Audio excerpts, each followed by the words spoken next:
Welcome, focused learners, to another explainer. Today, we are looking at a truly fascinating piece of history. We're going to explore how the early Roman Catholic Church, while basically just trying to solve a massive logistical nightmare, completely accidentally built the entire foundation of modern music. It is a wild story of bureaucratic problem solving that literally gave us the tools to write, read, and layer music exactly as we know it today. Okay, let's dive into this. I want you to imagine you're a medieval church leader. Your empire stretches across thousands of miles, cutting through completely different cultures and languages. Now, you need everyone to worship in the exact same way to maintain order and authority. But there's a massive problem staring you right in the face. How on earth do you standardize a song across an empire without audio recordings? I mean, there's no Spotify, no tape recorders, not even a basic way to write down a melody yet. So to see exactly how they tackled this, here is our roadmap for today. We'll start off with the monophonic foundation, look at the brilliant invention of notation, and watch the polyphonic revolution unfold. Then we'll take a quick tour of global polyphony, and finally, we'll unpack the modern theological debate that this all sparked. Section 1. The monophonic foundation. One voice, one empire. So, early Christian worship relied entirely on the human voice to express devotion. Absolutely no distraction from instruments. This is what we call monophony, which literally just means a single melodic line. The absolute ultimate, most famous example of this is Gregorian chant, which developed gradually between the 8th and 10th centuries. But here's the thing. This wasn't just about making beautiful, simple music. The Catholic Church's push for ecclesiastical uniformity was a primary driving force here. All those unique regional chant styles, they had to be completely erased to align churches across this massive empire and maintain centralized imperial authority. Basically, uniformity was control. Section 2. The invention of notation. Writing sound. Because obviously, if you want everyone singing the exact same chant, you desperately need a way to share it. Which brings us to neumes. These were early musical symbols placed right above religious texts. And honestly, this was a great start. It gave singers a general idea of whether a melody went up or down.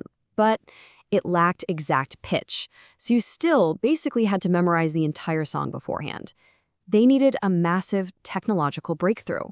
Let's look at how fast this evolved. For centuries, chants were entirely memory-based. Then, boom, in the 11th century, an Italian monk named Guido of Arezzo steps in and invents the musical staff. Fast forward a bit to 1250, and Franco of Cologne develops a system that can measure not just the pitch of a note, but its exact duration. Suddenly, for the first time ever, sound could actually be captured on paper. I want to pause on Guido of Arezzo for a second, because his 11th century genius, documented in his text Micrologus, literally still dictates how we learn music today. He gave us the 4-line staff for precise pitch, and, amazingly, he invented the solmization syllables. Yep, what we know today is do, re, mi, fa, sol, la, ti, that was Guido. He also developed this utterly brilliant teaching method called the Guidonian hand. Picture this, a medieval monk stands before a choir class. He just points to the base of his thumb. Instantly, his students notice saying the pitch for mi. Every single joint and section of the hand represented a specific note. It was literally a physical, visual map of sound. Section 3, the Polyphonic Revolution. This is where we get that accidental, brilliant artistic explosion. Now that music could be accurately written down, musicians started to experiment with polyphony, which translates to many sounds. Instead of everyone singing the exact same melody in unison, musicians began layering 2 or more simultaneous lines of independent melody right on top of each other. This represents, without a doubt, one of the greatest revolutions in Western music. And this brilliantly illustrates the massive shift that took place.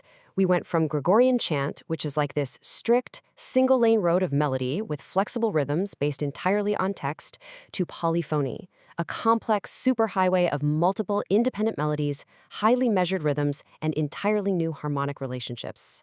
But here is a truly surprising fact. The Church initially hated this. Merging secular and sacred music completely offended medieval ears. Harmony was considered frivolous, impious, and get this, even lascivious. They argued it made it too hard to hear the sacred words. Pope John XXII actually went so far as to ban polyphony from the liturgy in 1324. But despite the bans, polyphony thrived. It was especially driven by the Notre Dame school in the 12th and 13th centuries under genius composers like Léonin and Perrotin. Just as the soaring architecture of the Notre Dame Cathedral pushed physical boundaries, these musicians pushed vocal ones. They added third and fourth independent voices to chants. Sometimes they even layered secular love poems right on top of sacred texts. And all this incredible complexity? It demanded that highly measured rhythmic notation we talked about earlier, just to keep all the singers on track. Section 4. Global Polyphonic Traditions. Let's look beyond Europe for a minute. So, how did humans globally start singing in multiple parts? Well, Wikipedia presents two pretty contradictory academic theories on this. The cultural model suggests polyphony is just a natural cultural development from monophony, and it's gradually replacing older monophonic traditions. The evolutionary model, however, argues something completely different.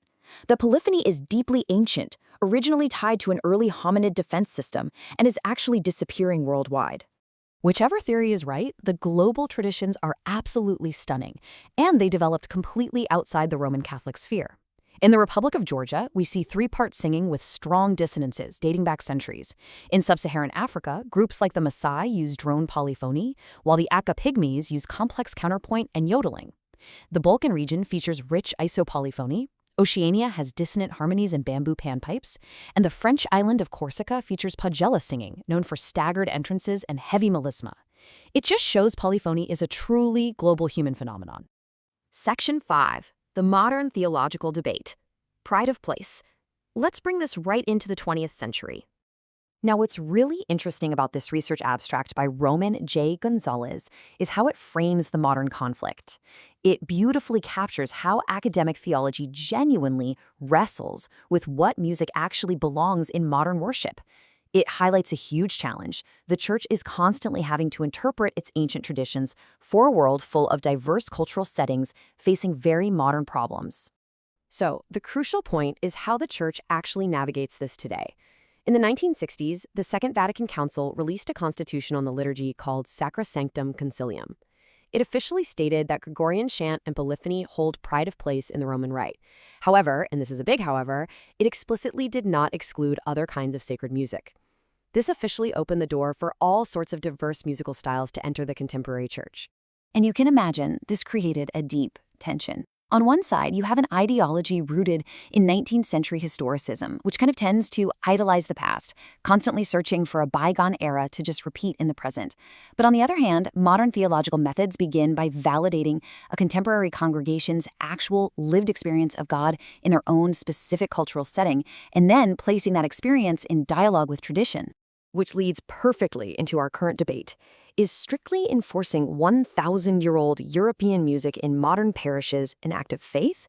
Or actually, is it just antiquarianism, a vain effort to repeat a past that frankly no longer exists?